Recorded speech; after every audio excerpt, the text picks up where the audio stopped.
Varahi silks వారి grand festive celebrations పొందండి 10,000 రూపాయలు ఆపై కొనుగోలుపై బంగారు నాణెం ఉచితంగా.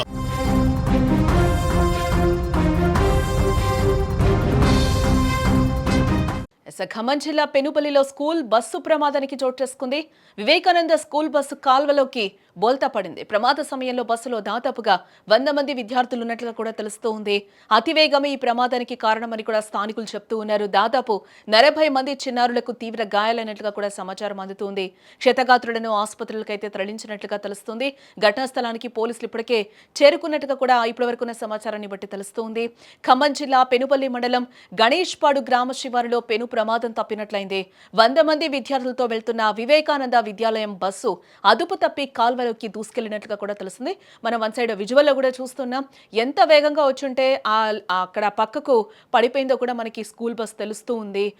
అంత దీంట్లో కూడా ఆ ప్రమాదం జరిగేటప్పుడు 100 మంది విద్యార్థులు ఉన్నట్లుగా కూడా గుర్తించడం జరిగింది. ఆ రోడ్డు ఆ పక్కన పడిపోయిన ఆ గొయ్యి కూడా మనకి ఒకలాంటి డౌన్ కున్నట్టుగా కూడా కనిపిస్తూ ఉంది. అక్కడికి పక్కకి బస్సు మొత్తం టోటల్గా పడిపోయినట్లుగా కూడా మనకి అక్కడ సిచ్యువేషన్ బట్టి అయితే మనకి అర్థమవుతుంది. ఈ ప్రమాదానికి అతివేగమే కారణం అని కూడా తెలుస్తూ ఉంది.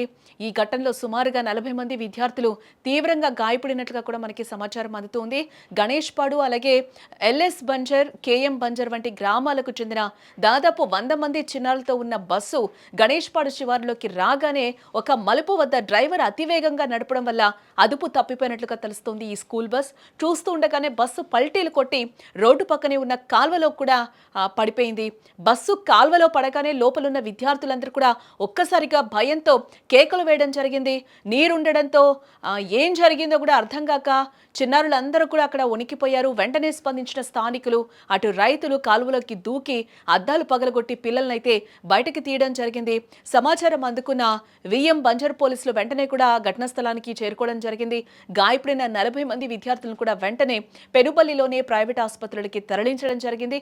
మరికొంతమంది పరిస్థితి విషమంగా ఉండడంతో వారిని పొరుగు రాష్ట్రం ఆంధ్రప్రదేశ్లోని తిరువూరుకు తరలించడం జరిగింది. ప్రస్తుతం అక్కడ పిల్లలకు చికిత్స అయితే అందుతూ ఉన్నట్లుగా మనకి సమాచారం.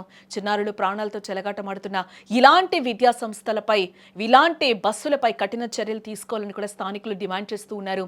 పరిమితికి మించి విద్యార్థులను ఎక్కించడం, డ్రైవర్ల నిర్లక్ష్యం వల్లే ఇలాంటి అనర్థాలు జరుగుతున్నాయని కూడా వారు ఆవేదన వ్యక్తం చేస్తూ ఉన్నారు. స్కూల్కి సంబంధించినటువంటి బస్సు గణేష్పాడు తర్వాత ప్రమాదవశాత్తు కాలువలో పడడం జరిగింది. నీళ్లు లేపడం వల్ల ప్లస్ మరియు అదృష్టవశాత్తు ఎవరికి ఏమీ ప్రాణాపాయం జరగలేదు. ఒక 20-25 మంది వరకు స్టూడెంట్స్ ఇంజురీస్ అయినాయి. వాళ్ళని హాస్పిటల్ తీసుకెళ్ళడం జరిగింది. ఆ తర్వాత కేసు తర్వాత మీకు పూర్తి వివరాలు తెలియచ్చు.